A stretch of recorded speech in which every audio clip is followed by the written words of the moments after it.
Hey guys, it's Ann Yorks from the Flower Box, and I have a fun sunflower pumpkin tutorial for you today. I have been seeing sunflowers everywhere, whether it is at the store with fall decor. I even took a trip out with my best friend and my girls to a huge sunflower patch, just a field full of beautiful golden yellow sunflowers. It was so fun. That is the inspiration for today's cookie tutorial. Today we're going to be making a pumpkin with a mini sunflower. We're going to take a close look at how to make sunflower royal icing transfers. I'll also show you how to make a pumpkin cluster, a sunflower plaque, and to round out this set, I'll show you a grateful, thankful cookie stick project. Let's cookie it up. Before we jump into the cookies, let me show you how to make these cute sunflower icing accents. These are called royal icing transfers, and they're transfers because I'm piping these flowers on a piece of parchment paper, and you can see I have a guide sheet behind the parchment paper that's helping me create these flowers. So you can find this guide sheet for a free download on the blog post on flowerbox.com. But that transfer sheet helps me just space evenly my royal icing transfers. Now the first thing I'm doing is piping the center of the flowers, and then I'm going to use my mini leaf tip, it's a 65S, to pipe these cute crinkly, wrinkly little sunflower petals. Now this is a mini version of the sunflower transfer, but I'm going to switch tips from the 65S, the mini leaf tip, and I'm going to put on a tip number 67. So first, again, I'm going to start with the center of the sunflowers. I'm just using brown icing and tip number 2. And then I'm going to go in and add the leaf, which is actually a petal in this case. So I always love in the fall when my leaf tips can do double duty, whether they're piping leaves or flower petals. Now on the mini sunflowers, I was able to squeeze 8 petals around the center of the flower. Now that I've switched to a larger tip, I'm only able to fit 5 petals around the flower, but it's nice to have these 2 sizes. Royal icing transfers can be stored in a cool, dry place for up to a year.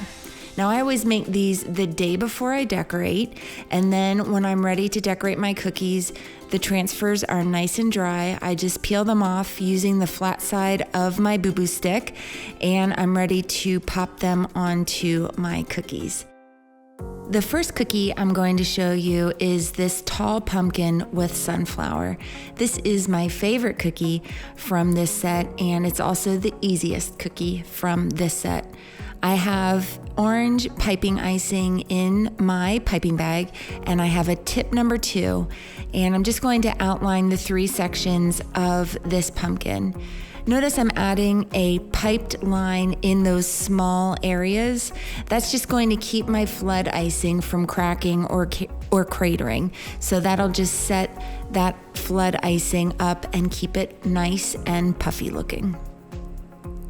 Now once I have those side sections flooded in, I'm going to let them dry in front of the fan for about 30 to 60 minutes. And once those sections have a chance to dry, I'm ready to flood in the center of that pumpkin. Now there's no need to add that piped line. This is a nice big area for flooding, and you wouldn't see cracks or craters in such a large area. But notice I am generous with that flood icing to give a nice full look to the pumpkin. Again, allow that section to dry, and then you can come back and add the pumpkin's stem.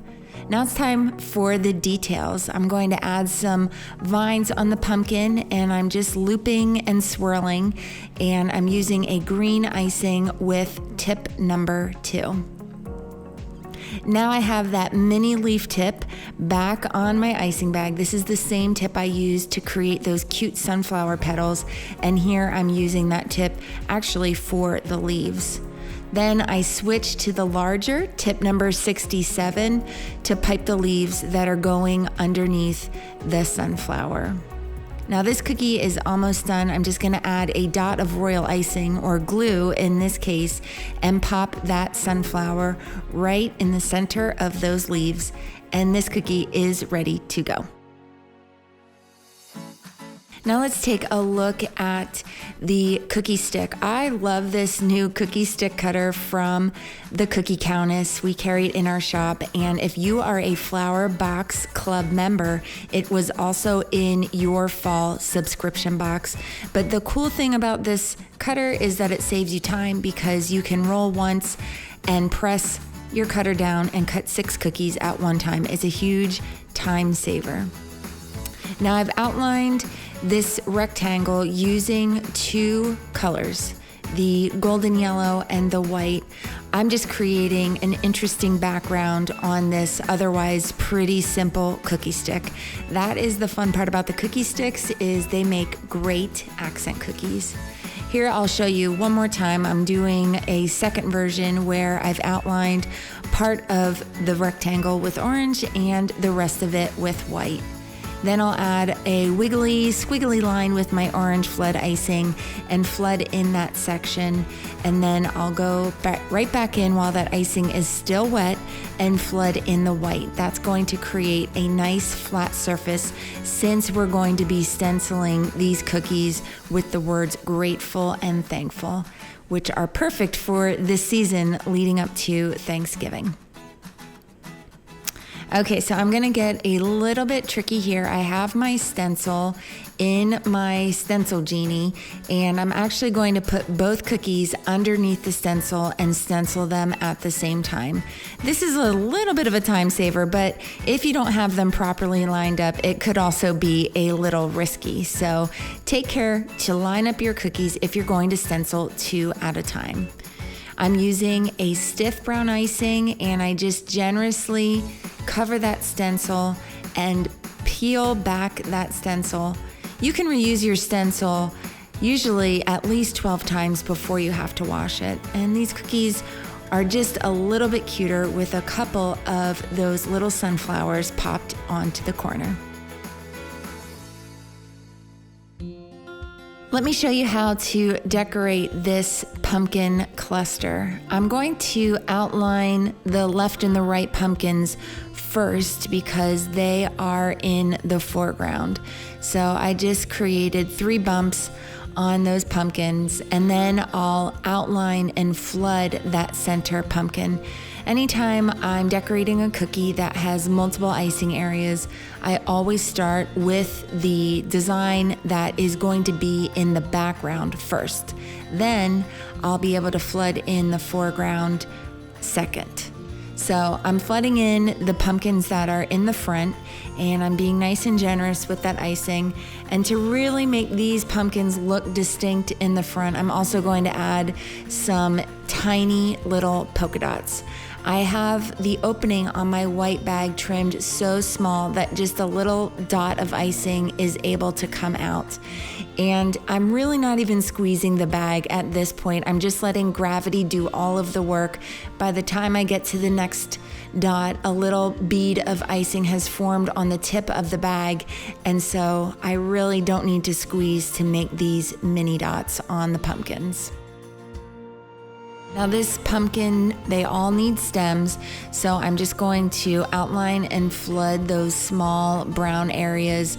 You probably don't even need to outline them. You could actually just use your flood icing, but you know, old habits.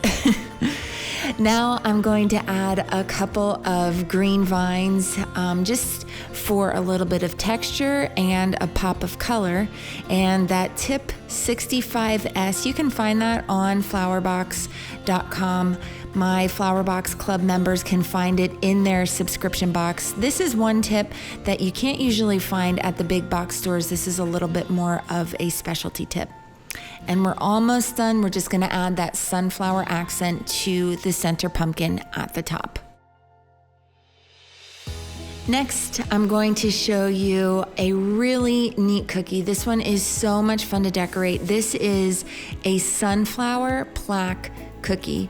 And so this cookie cutter is set up that just half the sunflower is showing, and the bottom portion is a plaque, a rectangle that you can either personalize, or maybe you even want to just pipe some words in there of things that you are thankful for this season.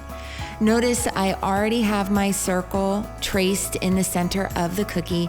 I used a lid from a sprinkle container to trace that circle. Then I'm ready to outline the rectangle, outline the center, and outline my petals. Now the petals are really small areas, and again, these areas can have the tendency to crack and crater. So I'm going to add that little piped line in there just to keep that icing looking nice and puffy and reduce the chances of any cracks or craters. It's also helpful to pay attention to your icing consistency, especially when you have these small icing areas. I'm using a 10-second flood icing. If you have questions about how to make different icing consistencies, check out the Cookies 101 blog post on flowerbox.com. There's 3 videos on that post, one about baking and the other 2 are about icing and icing consistencies. They're super helpful. Check them out. Before I flood in the center of the sunflower or the white plaque area, I'm going to mix some yellow and orange airbrush color in my adorable flower palette. I always like to start with the light color first, so start with your yellow first and then add your orange. That will help you to create really nice shades without adding too much color. If you start with the dark color first, sometimes it's hard to get the shade that you're looking for. Now I'm using my airbrush on a low to medium speed, and I'm just adding the highlight to the center of that flower. It just adds some shine and a little bit of gradient to those petals.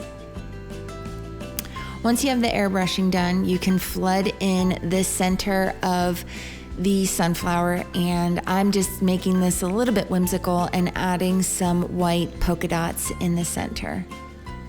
Allow all of that to dry for at least 30 minutes to an hour in front of the fan, and then you can come back and flood in that lower plaque area.